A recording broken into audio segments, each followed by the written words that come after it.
ماذا يحدث? Que se passe-t-il? C'est un média citoyen professionnel dont l'information elle est fournie par les citoyens et les citoyennes et vérifiée par les journalistes.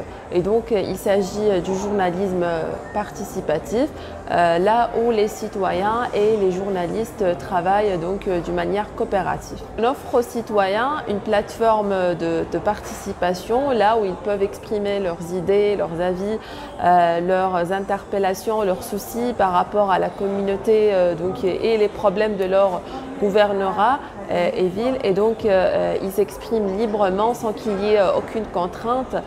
Et donc on lance souvent des appels aux citoyens afin de nous envoyer leurs contributions.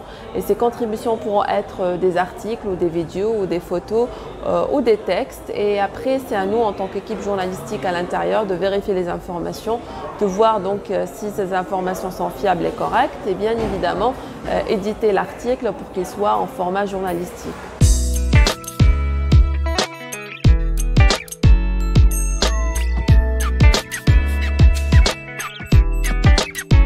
Depuis la révolution du 14 janvier 2011, j'ai déjà formé un bon nombre de citoyens aux pratiques journalistiques.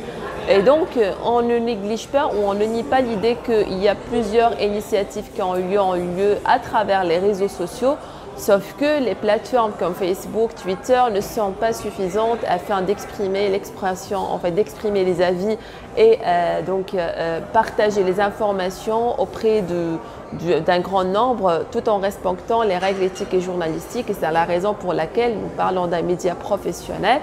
Et ceci, ce fut un appel aux citoyens afin de contribuer à travers cette plateforme, afin donc de prendre contact aussi avec les journalistes de notre plateforme, communiquer avec eux. Et c'est la raison pour laquelle à partir du moment où il y a un citoyen qui a publié déjà un article ou une production d'une manière générale avec nous, il va refaire l'expérience et c'est la raison pour laquelle on trouve déjà aujourd'hui plus que 40 contributeurs et contributrices sur notre site et ça fait déjà 6 mois, et nous avons plus que 500 articles publiés.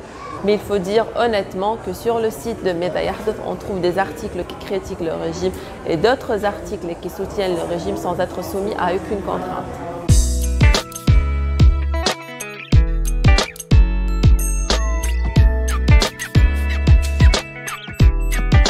Nous sommes optimistes et nous sommes contents de ce résultat, donc inattendu parce qu'on sait très bien que les citoyens aujourd'hui font de moins en moins confiance aux médias professionnels et on sait très bien aussi que les citoyens eux-mêmes participent à la propagation des fake news. C'est la raison pour laquelle on existe, afin de créer cette réconciliation entre le citoyen et les médias professionnels en leur rappelant quand même des règles éthiques et journalistiques à travers une charte qui a été lancée sur notre site web.